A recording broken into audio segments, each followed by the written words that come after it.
भारत में एक सुंदर प्रदेश है छत्तीसगढ़, संस्कृति से भी भरपूर है और सनातन हिंदुओं से भी भरपूर है। हमको आने का सौभाग्य इन संतों के कारण हुआ। जितने भी संत भगवान मंच पर विराजमान हैं, हम नाक रगड़ करके दंडवत कोटि कोटि प्रणाम कर रहे हैं। एवं जितने भी प्रियजन जगह जगह से आए हैं, आप सबको भी सीताराम। और यहां हमको जबरदस्ती लाने का श्रेय हमारे बड़े ही प्रिय आत्मा हमको बहुत मानते हैं, क्योंकि वो कट्टर सनातन का काम करते हैं तो राजनेता, पर हम उनको राजनेता की दृष्टि नहीं, सनातन की सिपाही की दृष्टि से देखते हैं। ऐसे हमारे प्रिय श्री विजय शर्मा जी तो हो जाए।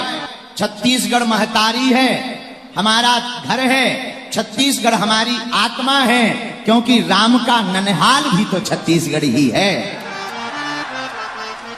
छत्तीसगढ़ धान का कटोरा है, छत्तीसगढ़ छत्तीसगढ़िया सबले बढ़िया है।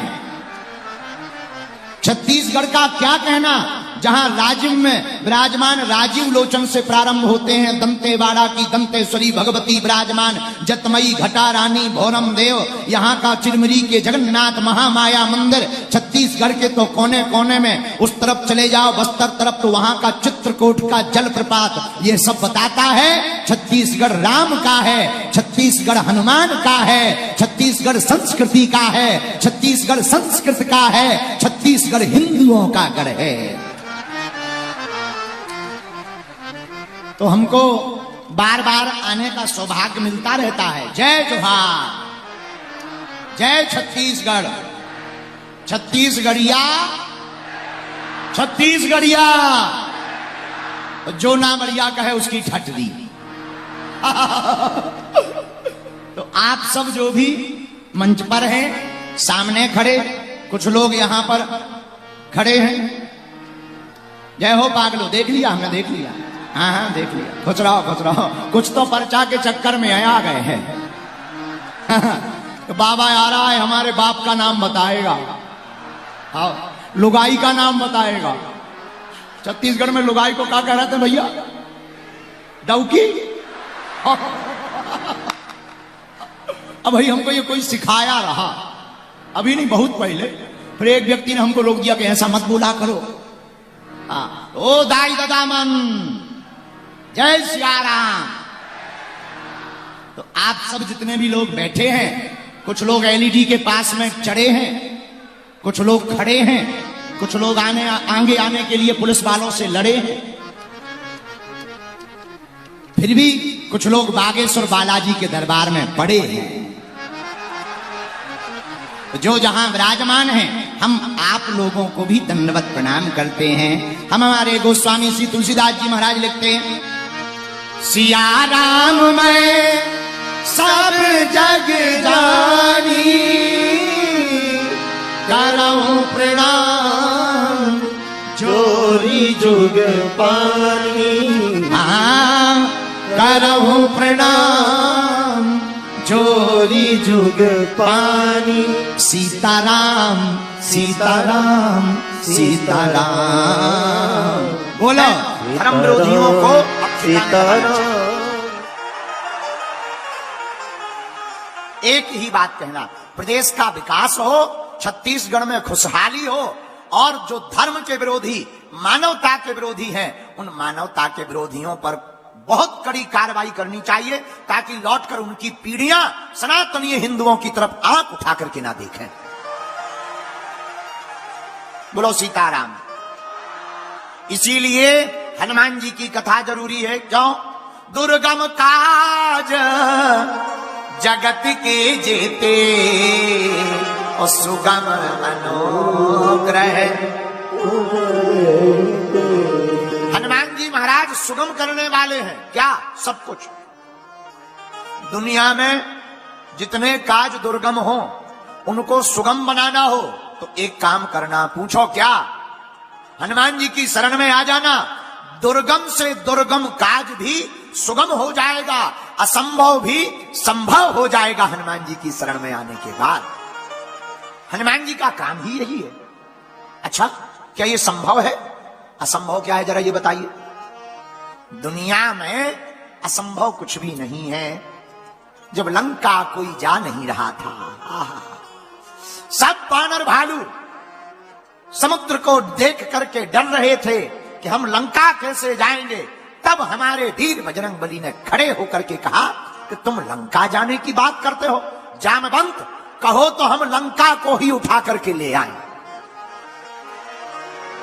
तब जामवंत जी महाराज मुस्कुरा कर बोले, अब समझ गए। वहीं पर यह चौपाई सिद्ध हो गई। दुर्गम काज जगत के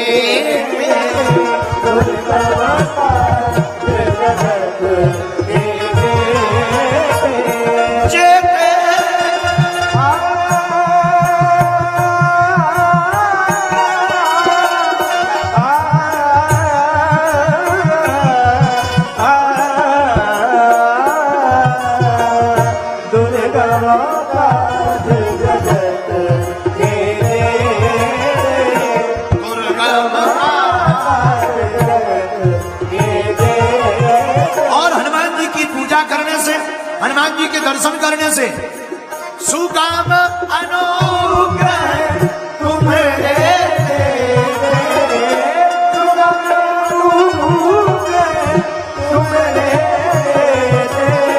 श्री राम जय राम जय जय राम, श्री राम जय राम जय जय राम, श्री राम जय राम जय।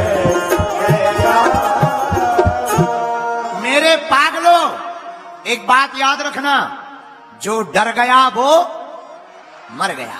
डरना नहीं है, असंभव कुछ भी नहीं। पुरुषार्थ हो और प्रभु की कृपा हो तो असंभव भी संभव हो जाता है। कितना भी बड़ा लक्ष्य क्यों ना हो, श्री राम जी डरे नहीं। परिणाम, रावण हार गया और चारों दिशाओं में राम जी की जय जयकार हो गई। राम जी तो ठीक है, विभीषण अपने भाई से नहीं डरा, पूरी दुनिया डरती थी, विभीषण नहीं डरा। यहां तक कि रावण ने मारना प्रारंभ कर दिया। अस कही चला विभीषण जब ही, आयुहीन भये सब तभी, विभीषण को लात मार दी। पर विभीषण ने बात नहीं त्यागी। जो सत्य कहने की क्षमता रखता है वही राजा बनता है। धन्य है विभीषण जी, उन्होंने सत्य कहने से कतराए नहीं। क्या सत्य बोला? राम ही सत्य है, बाकी सब मिथ्या है। मेरे पागलो, सनातन धर्म ही केवल धर्म है। हम किसी भी मजहब के विरोधी नहीं है, हम किसी धर्म के विरोधी नहीं है, लेकिन कोई हमारे सनातनीय हिंदुओं के ऊपर आंख उठाएगा तो हम बिल्कुल भी चुप नहीं बैठेंगे। हम राम के वंशज हैं, हनुमान के पूजक हैं। हम किसी रावण या बाबर के पूजक नहीं, हम तो रघुवर के पूजक हैं। इसलिए मेरे पागलों, असंभव इस क्षेत्र में कुछ भी नहीं है। आप लोग एक बात गांठ बांध लीजिए, असंभव सिर्फ एक शब्द है, असंभव मात्र एक वर्ड है। असंभव इस दुनिया में कुछ भी नहीं। कुछ कर गुजरने का हुनर अगर तेरे पास है तो समझ पूरी दुनिया तेरे पास है। विभीषण ने असंभव नहीं समझा, राम को पा लिया। विभीषण रहते कहां? जिमी दसिनी मऊ जीभ विचारी, जिमी दसिनी जब हनुमान जी की मुलाकात विभीषण से होती है तो क्या कहते हैं? हे हनुमान, हम ऐसे रह रहे जैसे दांतों के बीच में जीभ रहती है। हनुमान जी बोले, चिंता मत करो विभीषण जी, दांत बाद में आते हैं, जीभ पहले। दांत बाद में आते हैं, जीभ पहले आती है, और दांत जल्दी चले जाते हैं, जीभ बनी रहती है। विभीषण जी बोले, मतलब? हनुमान जी बोले, ये राक्षस और रावण है दांत, तुम हो जीभ, तुम्हारा बाल बांका नहीं होना है। दांत आए हैं चले जाएंगे, लेकिन लंका के राजा तुम ही बने रहोगे। और सत्य भी हुआ। तुम्हारा मंत्र विभीषण माना, तुम्हारा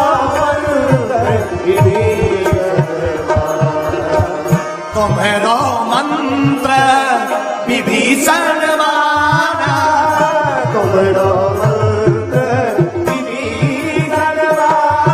हनुमान जी के मंत्र को विभीषण ने माना मेरे पागलों, परिणाम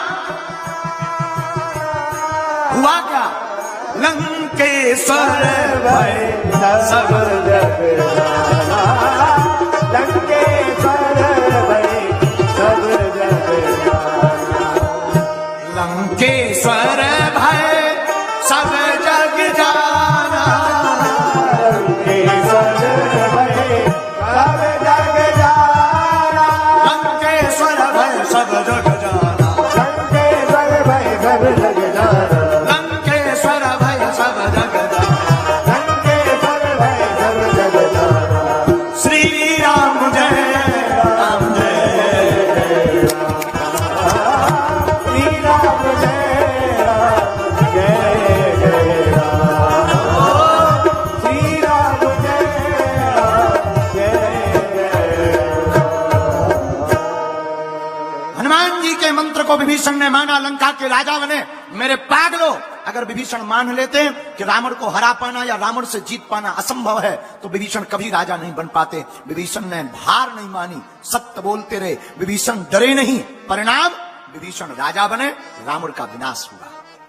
वही हम तुमसे कहना चाहते, तुम्हारी जिंदगी में बुरा समय हो या कुछ भी तुम्हें असंभव दिखाई पड़ रहा हो, चाहे तुम्हारा लक्ष्य हो, चाहे भगवान को पाना हो, मेरे प्रियजनों, तुम निकल जाओ, हट पकड़ लो, तब तक रुको नहीं जब तक तुम्हें मंजिल प्राप्त ना हो जाए। याद रखना, एक दिन ऐसा आएगा, मंजिल हो या परमात्मा हो, दोनों को मिलना ही पड़ेगा।